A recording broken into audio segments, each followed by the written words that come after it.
मैं हूं विवेक पांडे और छत्तीसगढ़ की बड़ी बहस में आपका स्वागत है। आज बड़ी बहस का मुद्दा सबसे पहले आपको बता देते हैं कि आज किस मुद्दे पर हम बड़ी बहस की शुरुआत करने जा रहे हैं। सबसे पहले जान लीजिए आज की बड़ी बहस के मुद्दे को। तो आज की बड़ी बहस का मुद्दा है भारतीय जनता पार्टी का आपातकाल को लेकर क्या कुछ कहा गया। सबसे पहले हम आपको आपातकाल के बारे में बता देते हैं। देश में आंतरिक अस्थिरता को कारण बताते हुए आपातकाल लगा दिया गया था, जो कि 21 मार्च 1977 तक लागू रहा था। प्रेस पर भी सेंसरशिप लगा दी गई थी, प्रेस पर भी पहरा यानी कि पूरी तरह से कर दिया गया था। और समाजवादी नेता राजनारायण ने 1971 में अदालत का दरवाजा जब खटाया था, क्यों आपातकाल लगाया था ये भी समझ लीजिए। याचिका में आरोप लगाया गया था कि इंदिरा गांधी ने चुनाव जीतने के लिए गलत तरीकों का इस्तेमाल किया। इस फैसले से आक्रोशित होकर इंदिरा गांधी ने इमरजेंसी यानी कि आपातकाल लगाने का फैसला लिया। अनुच्छेद 352 के तहत देश में आपातकाल घोषित करने का प्रावधान किया गया और 25 जून 1975 से 21 मार्च 1977 तक आपातकाल लागू था। तो ये हमने आपको वजह बताई कि आखिरकार आपातकाल क्यों लगाया गया था। और आपातकाल का जो लगाने की तिथि है यानी कि 25 जून, इसे भारतीय जनता पार्टी काला दिवस के रूप में मनाती है। भारतीय जनता पार्टी का कहना है कि देश में इमरजेंसी जब लगी थी तब लोकतंत्र का गला घोट दिया गया था। जिस लोकतंत्र की दुहाई कांग्रेस देती रहती है, उसी लोकतंत्र का गला घोटने का काम कांग्रेस ने किया था। ये आरोप प्रत्यारोप बीजेपी और कांग्रेस के नेता एक दूसरे पर लगाते रहते हैं। और आज बीजेपी नेताओं ने यह भी कहा कि कांग्रेस को लोकतंत्र के गला घोटने के लिए यानी कि इमरजेंसी उस वक्त लगाने के लिए देश से माफी मांगना चाहिए।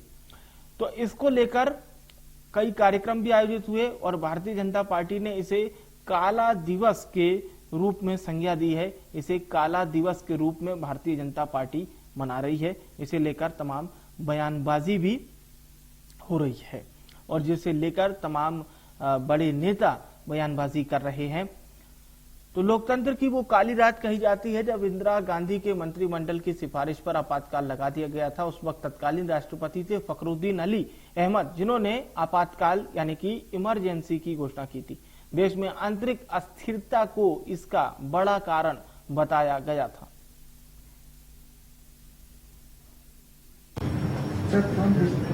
आज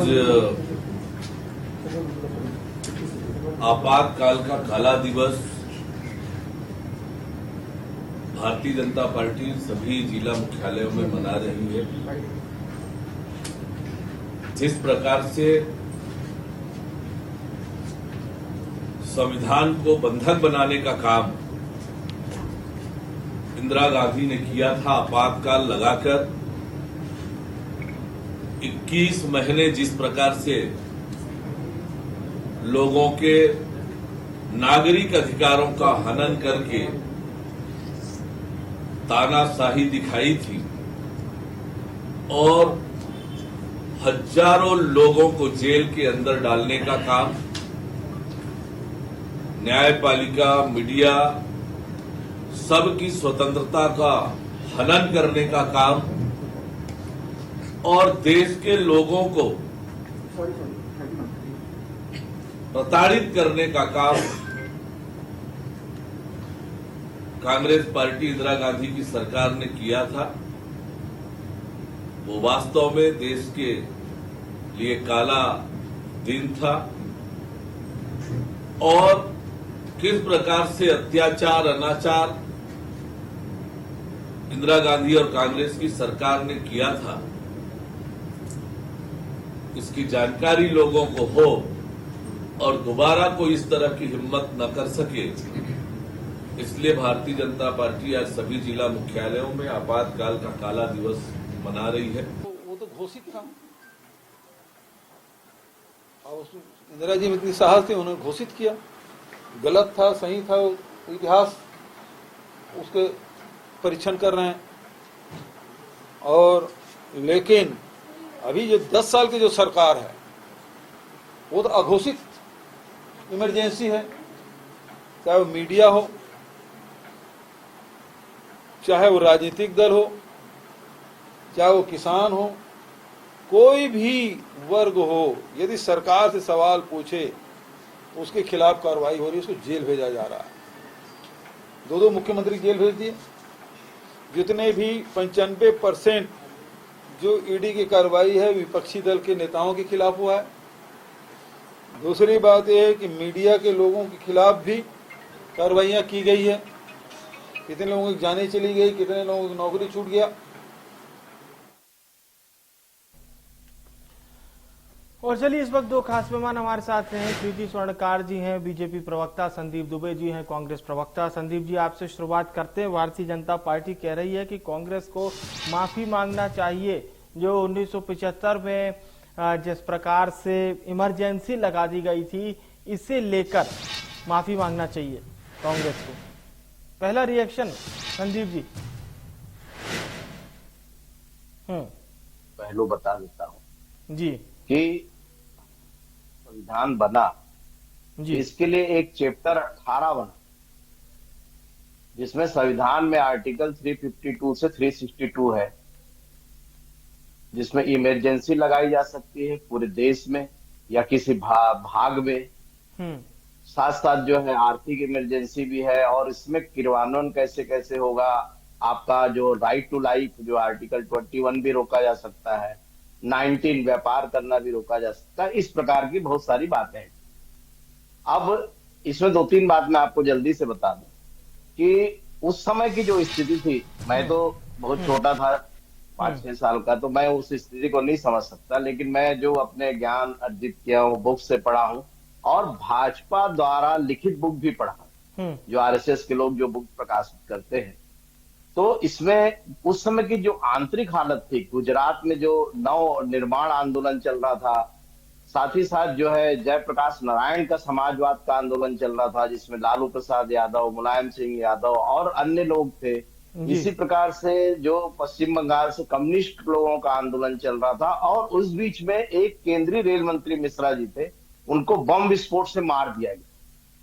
ये एक कार्रवाई हुई। साथ ही साथ जो है उसी बीच इलेक्शन हुआ, रायबरेली से इंदिरा गांधी जी चुनाव जीती। उस चुनाव में उत्तर प्रदेश हाई कोर्ट में जो है राजनारायण सिंह ने चैलेंज किया कि इसमें जो है अनियमितता हुई है, मेल प्रैक्टिस हुआ है और इसमें बहुत धांधली हुई। हाई कोर्ट ने उसमें मामले में फैसला दिया कि उनको सदस्यता निरस्त की, 6 साल के लिए उनको चुनाव लड़ने से अयोग्य घोषित की इंदिरा जी। साथ ही साथ जो है इंदिरा गांधी सुप्रीम कोर्ट पहुंची। सुप्रीम कोर्ट ने उसमें कुछ पार्ट नहीं उसको अलाउ किया कि आप जो है संसद रहेंगी, प्रधानमंत्री के पद पर रहेंगी, लेकिन आपको जो बहुत सारे वो है उसको जो है आप में वो कर दिया गया। ये इस तरह की जो हालात बनी, उससे इंदिरा गांधी जो है क्या बोलना चाहिए, उस समय के हालातों से, रिपोर्टों से, आंतरिक रिपोर्टों से आपातकाल की घोषणा की।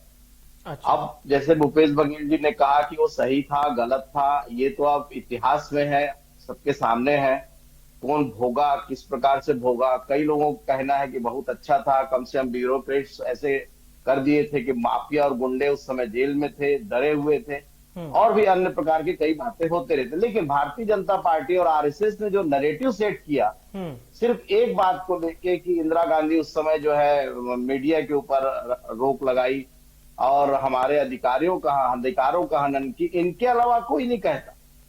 तो मैं उस बात को जस्टिफाई नहीं कह रहा हूं, लेकिन जब हम मेजोरिटी को मानते हैं, जब लोकतंत्र को मानते हैं, उस समय मेजोरिटी में होती, पार्लियामेंट से पास हुआ, राष्ट्रपति के पास अनुमोदन हुआ, उसके बाद आपातकाल 21 महीने लगा। बाद में रियलाइज की होंगी, जो भी उनका इनपुट होगा, जैसा भी स्थिति बना, 21 महीने बाद उसको लिफ्ट किया गया, हटाया गया। हटाए जाने के बाद ये स्थिति बनी कि इंदिरा जी चुनाव हार गई। 294 में सारा विपक्ष आ गया, इंदिरा गांधी उस समय कांग्रेस जो है 153 के करीब सिमट गई। तो जनता ने उसका जवाब उस समय दे दिया। भारतीय जनता पार्टी के पास कोई इशू नहीं है। आज ये स्थिति देखिए, 10 साल में जो है इन्होंने जो सेट किया, मान लो किसानों के जो काले कानून लाए, उस कानून के बारे इतना विरोध हुआ, 700 लोग मारे गए, तब कहीं जाके प्रधानमंत्री जी ने उसको मजबूरी में वापस लिया। आज मणिपुर 1 साल से ज्यादा चल रहा है, प्रधानमंत्री चुप है, वहां आपातकाल नहीं है, वहां के लोगों की स्थिति क्या है। साथ ही साथ जो है जब आप मेजोरिटी में होते, यही मेजोरिटी है कि जो मोदी जी ने भी 10 साल फुल मेजोरिटी में सरकार चलाया, एक तरफा ईडी की कार्रवाई, सीबीआई की कार्रवाई, इनकम टैक्स की कार्रवाई, मुख्यमंत्री जेल चले गए। और ऐसा आप लोग को भी लगने लगा है कि इस तरह की एक तरफा कार्रवाई करना नहीं चाहिए, सभी में जांच होना चाहिए, कोई भी अपराधी छूटे ना, ये भी होना चाहिए, हमारा कानून ही है। तो जिस प्रकार से इनका चल रहा है, ये सिर्फ जो है अपने कार्यकर्ताओं को बचाए रखने का हैं। जो बात आप कह रहे हैं कि एक घोषित आपातकाल था, एक अघोषित आपातकाल, प्रीति जी, संदीप जी का ये कहना है कि ये तमाम घटनाएं क्या आपातकाल के दायरे में नहीं आती। आपातकाल लगाया तो नहीं गया है, लेकिन इसमें सुना किसी का नहीं जा रहा है, जो उदाहरण अभी संदीप जी ने दिए।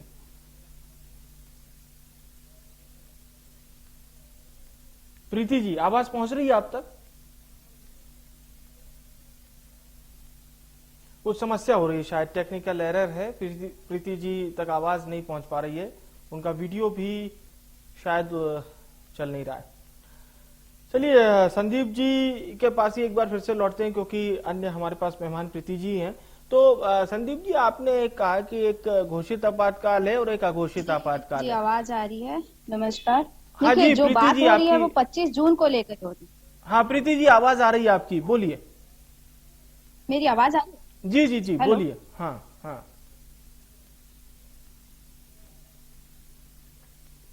जी, मेरी आवाज, जी जी बोलिए, आपकी आवाज आ रही है, बोलिए बोलिए।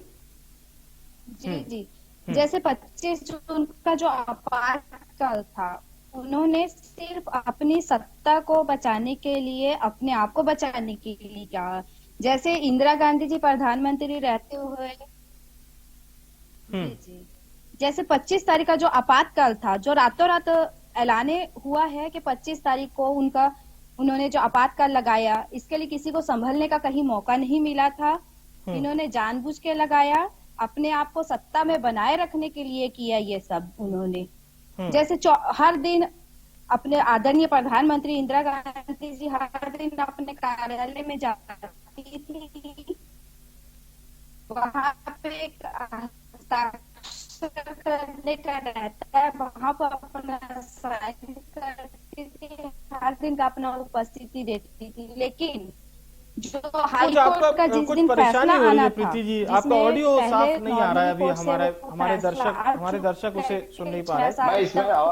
मैं चाहूंगा एक बार टेक्निकल टीम से जरा एक बार प्रीति जी का फिर से ऑडियो चेक करें। फैसला आना था, ठीक है प्रीति जी, एक बार फिर से हम जुड़ते हैं। अभी आपका ऑडियो उतना साफ नहीं आ रहा है, स्पष्ट ऑडियो नहीं आ रहा है आपका। संदीप जी से एक बार फिर से चर्चा में जुड़ते हैं, तब तक आपका ऑडियो ठीक कर लिया जाएगा। संदीप जी, सीधी बात यह है कि आप कह रहे हैं 1975 में मजबूत हो गया था सिस्टम, प्रशासन मजबूत हो गया था, माफिया खत्म हो गए थे, तो इस चीज का प्रचार कांग्रेस ने क्यों नहीं किया? हमेशा इमरजेंसी में बीजेपी ये क्यों कहती है कि लोकतंत्र की हत्या, और बहुत लोग उसे मान भी लिए कि हाँ यही लोकतंत्र की हत्या थी जो 1975 में इमरजेंसी के तौर पर देखी थी उस समय के लोगों ने। कांग्रेस ने असेसमेंट किया, कुछ गलती भी रही, इन सब बातों को मानते हुए उसको आगे बढ़े। जब इनकी सरकार आई तो ये 2-3 साल में ही गिर गई सरकार, फिर से फुल मेजोरिटी से इंदिरा गांधी ने चुनाव जीता, उसके 84 में राजीव गांधी ने 415 सीट पाई। तो ये जो बहुमत था, जिस प्रकार से मेजोरिटी जो वोटर्स थे, वो आपातकाल को तो चलो नहीं चाहे अधिकतर जो है, लेकिन बाद में फिर से कांग्रेस को उन्होंने मौका दिया और कांग्रेस उसके बाद सरकार चलाई। इस बारे में कांग्रेस विकास की ओर बढ़ना चाह रही थी, इस पिछली बातों को लेके कुरेद के नहीं करना चाह रही थी, क्योंकि उस समय आरएसएस का विंग काम कर रहा था, जनसंघ काम कर रहा था, बाद में नया बीजेपी बना। तो इस नरेटिव को सेट कर करके जो इनके पास कार्यकर्ता हैं, उनको यही दिमाग में भरा गया कि आपके साथ ये हुआ है, और ये अपने लोगों को तैयार किए, जिसके कारण आज जो इनके पास एक भक्तों की मंडली में कह सकता हूँ, जिनको कुछ दिखाई नहीं देता, उनको सिर्फ एक ही चीज दिखाई देता है। आज मोदी जिस प्रकार से कर रहे हैं, अपने लिए उनकी सीमा 75 साल नहीं है, आडवाणी जी के लिए है, मुरली मनोहर जोशी जी के लिए है। अटल बिहारी वाजपेयी के जीवित रहते भी उन्होंने उनका पोस्टर गायब कर दिया, उनका नाम लेना गायब कर दिया। तो जिस प्रकार से ये एक तानाशाह शासक बन के चला रहे, मणिपुर के लिए क्यों नहीं बोलते? मणिपुर के लिए हमको दुख नहीं होता क्या? एक माने कई लोगों का वहां नंगे और माने बड़े अफसरों की औरतों को नंगा करके चलाया गया। आज भी लगातार घटना हो रहा, मुख्यमंत्री वहां सुरक्षित नहीं है, एक भी शब्द नहीं बोलते वहां। तो ये इस प्रकार की स्थिति पैदा होती है तो सरकार किसी एक जगह इमरजेंसी उस आर्टिकल का उपयोग लगा कर सकते। एक महत्वपूर्ण बात मैं बोलूंगा, जब कॉन्स्टिट्यूशन में आर्टिकल 352 से 362 में इसका जिक्र है, ये बहुमत में थे 10 साल, इसको आप हटा क्यों नहीं पाए? इसको डाइल्यूट क्यों नहीं कर पाए? आप सिर्फ 377 हटाने की बात किए क्योंकि आपको चुनाव लड़ना था, आपको उसके चुनाव में उस मुद्दे को बुलाना था। आप कश्मीर में भले ही चुनाव नहीं लड़े, लेकिन देश में 377 के आधार पर लड़े। आज वो संविधान में आज भी 352 से लेकर 362 है। 79 के बाद से इसमें कोई संशोधन भी नहीं हुआ। 77 79 के बीच जो 21 महीना का काल था, उस पीरियड में कुछ संशोधन हुए, उसके बाद आज तक संशोधन नहीं है। इसको आप डिलीट कर सकते हैं, इसको आप रखे हुए हो, इसका मतलब कभी ना कभी इसका उपयोग हो सकता है। फिर तो जो जड़ है, अगर आपको लगता है कि आपके साथ जनता है, आप लोकतंत्र में सर्वाधिक ताकतवर हो चुके हैं, तो आपको ये सब को हटाना। अब इस पे जरूर सवाल बनता है। प्रीति जी बोलिए। आपातकाल 25 जून को लगा है, अगर इंदिरा गांधी जी चाहती तो उसको नहीं करती, पर उन्होंने अपने आप को सत्ता में बनाने के लिए ही, सत्ता में बचाए रखने के लिए ही उन्होंने आपातकालीन की घोषणा की। आपातकालीन में उन्होंने जो आपातकाल लगाया, उसमें उन्होंने कितने जनसंघ के कार्यकर्ता जिनको उठा के जेल में अंदर फेंका, जिनको अपने परिवार के जिस जो खत्म हुए उनके अंतिम संस्कार तक में जाने नहीं दिया गया था उस समय। अगर भाई साहब आपातकालीन की बात कर रहे हैं, आपातकाल तो हमारे छत्तीसगढ़ में भी लगा था। जब भूपेश बघेल जी की सरकार थी, हमारे भाई लोग पूरा एक एग्जाम के उसमें हमारे छत्तीसगढ़ के भाई लोग नंगन हालत में पूरा रोड में दौड़ रहे थे, जिनको पुलिस डंडा मार मार के दौड़ा थी। तब सत्ता भी कांग्रेस की थी और शासन भी भूपेश बघेल जी का था। तब आपातकाल क्यों नहीं याद आया? जब जबरदस्ती इंदिरा गांधी जी के शासनकाल में आपातकाल लगा, तब हमारे भाई लोग को खदेड़ा गया, मारा गया, कितने लोग भूख से मरे, कितने लोग का घर छूटा, कितने लोग जेल के अंदर मरे, हजारों हमारे भाई बहन कार्यकर्ता लोग अंदर में थे, चाहे वो आम जनमानस क्यों ना हो। जबरदस्ती ऐसे वर्ग बच्चों के जिनका अभी शादी नहीं हुआ है, उनको उठा के जेल के अंदर डाला जा रहा है, उनकी नसबंदी जबरदस्ती करवाई गई ही। वो कौन क्या था? सिर्फ अपने आप को सत्ता में बचाने रखने के लिए। अगर भाजपा इसको एक काला दिवस के उसमें मना रही है, अगर एक जनमानस तक, हर आदमी तक या हर जनता तक अगर वो पहुंचा रही है कि ये गलत हुआ, तो इसमें क्या हुआ? बिल्कुल पहुंचाना चाहिए, जो गलत है उसको रखना चाहिए, प्रत्यक्ष रूप से जनता के सामने ये आना चाहिए ना जी। इंदिरा गांधी ने अपना तानाशाही राज चलाया और रातों रात आपातकाल की घोषणा कर दी। जिस दिन उनको पता था कि 24 जून को उनके मुकदमे का फैसला आने वाला है, जिसको पहले से ही कोर्ट के द्वारा किया गया था कि 6 साल तक वो चुनाव नहीं लड़ सकती हैं, उनको पता था। उस 24 जून को वो अपने कार्यालय में नहीं गई हैं, उन्होंने अपने घर में ही बैठ के अपने फैसले का वेट किया। और उसके बाद जैसे ही उनको पता चला कि फैसला उनके पक्ष में नहीं आया, उनको और कुछ नहीं सूझा, अपने आप को सिर्फ सत्ता में बनाए रखने के लिए पीढ़ी दर पीढ़ी उन्होंने सिर्फ आपातकाल घोषणा कर दिया गया। जी संदीप जी, बात सिर्फ मैं उनका, हाँ बोलिए। उनका आवाज नहीं सुन पाया, वो अनम्यूट की भी नहीं है अभी तक के, आप भी शायद सुन नहीं पाया। नहीं, उनकी आवाज आ रही थी। अच्छा, आप तक नहीं आ पा रही आवाज? चलिए ठीक है, अभी भी दिखा रहा है ना वो। अच्छा नहीं, हमारे तक आवाज उनकी आ रही थी। उनकी बात का लबोलबाब यही है कि इंदिरा जी ने अपने व्यक्तिगत लाभ के लिए देश पर इमरजेंसी थोप दी थी।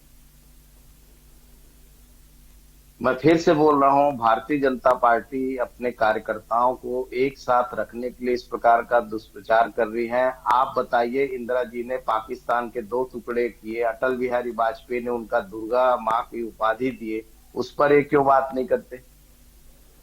जिसमें ये इनके जो नेता है नरेंद्र मोदी, एक नरेंद्र मोदी कहते हैं कि बांग्लादेश में जाके वो आंदोलन में साथ दिया और बांग्लादेश को टुकड़े कर रहे हैं। आजादी दिलाने में नरेंद्र मोदी का भी हाथ है, बालक आप नरेंद्र मोदी का उस समय का। कश्मीर में अगर हटा तो है, जिस प्रकार से उसके बाद बात ये वहाँ कर पे रहे हैं, इनके पास सिर्फ इसको राजनीतिक लाभ लेने के लिए ही लगातार इसको करते हैं।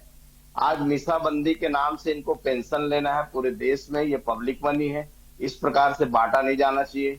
उसके बावजूद भी जो है इनके पूरे लोग जो है करोड़ों रुपए इसमें खर्च होते हैं मीसाबंदियों को देने में।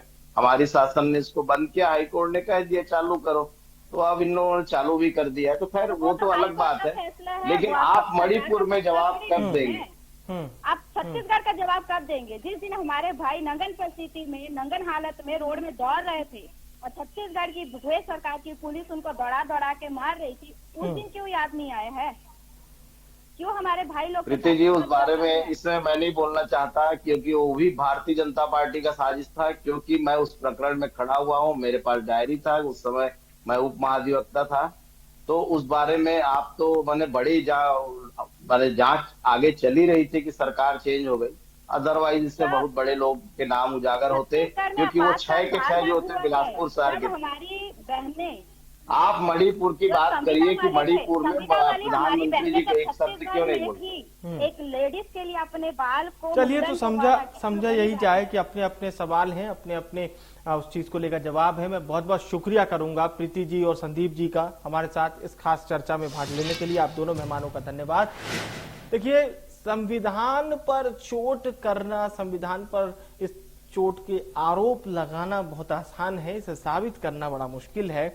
जो इमरजेंसी 1975 में लगाई गई थी, जो तकरीबन 2.25 साल चलती है, और उस समय को लेकर ये कहना कि लोकतंत्र पर कुठाराघात, ये भारतीय जनता पार्टी इसको प्रमुखता से बताती आई। कांग्रेस ने ये कहा कि अगर आप गहन अध्ययन करें और ये देखें कि 1975 में जो हुआ था उससे ब्यूरोक्रेसी कितनी सुधर गई थी, कार्यपालिका कितनी सुधर गई थी, और आज के समय में जो अघोषित आपातकाल है उसका क्या। तो ये सियासत है, इस तरह से बदस्तूर चलती रहेगी। कब तक ये नहीं बता सकते। फिलहाल के लिए बड़ी बहस में इतना ही।